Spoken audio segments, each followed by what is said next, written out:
Today we're going to be taking a look at 10 things today's gamers will just never understand. You'll moan when games are running in 720p on your Xbox One, but you seriously can't understand real graphical limitation unless you've played and owned any of the consoles from the mid-80s to early 90s. You'd literally have a completely different version of the game across, say, 5 consoles, all of which had hugely different graphics and gameplay mechanics. When the 3-console system came in with platform exclusivity, this obviously died off big style. The Game Boy was a total revolution. All of a sudden, you could game on the go, and more importantly, there was a library of games. It wasn't just some one-shot Donkey Kong handheld. But it wasn't as if Nintendo didn't know this. There were countless revisions to the original design, mainly to do with size and color, and at least everybody owned 2 different versions of the console, mainly because, well, this one was yellow, so I wanted it.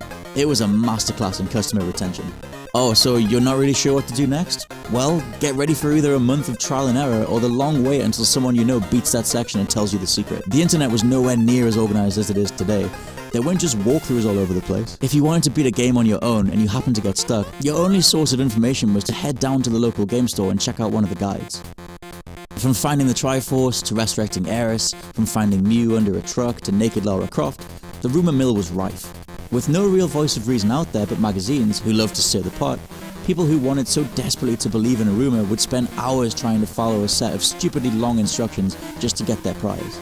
Now all you've got to do is hit up YouTube and read the first comment that screams fake. When we moved to disc in the mid-90s, was there anything as satisfying as dropping a pile of cash on something like Final Fantasy? You'd open it up and there'd just be 3 discs of pure gaming bliss. Then you get to disc 2, misplace disc 1, and you can't actually play the game anymore. It was something you'd only ever do once, but from then on you made sure that each disc was stored in its correct case across your entire collection. Passwords, and more passwords.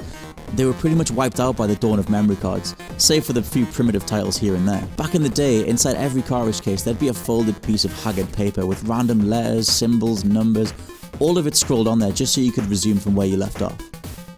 You might think the Wii's garish accessories are bad, but try growing up in the 80s and 90s. Companies were just coming up with anything and throwing it out there for all to buy, even though it often didn't work.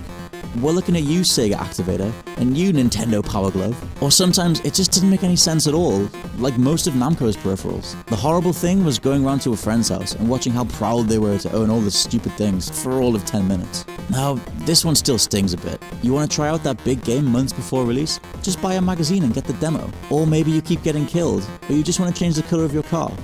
Buy a magazine and get the cheat codes. Of course, now you get all of this for free. All that money gone.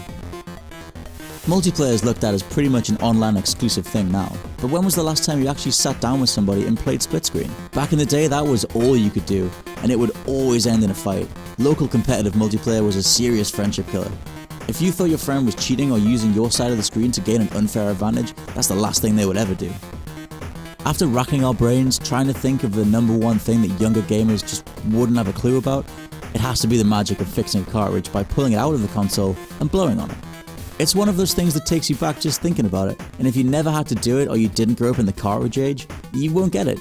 But hey, it was a time and place thing, and a magical one at that. What are your favourite gaming memories? Let us know if there's anything that we missed in the comments, and check out whatculture.com for more gaming content. And always be sure to subscribe.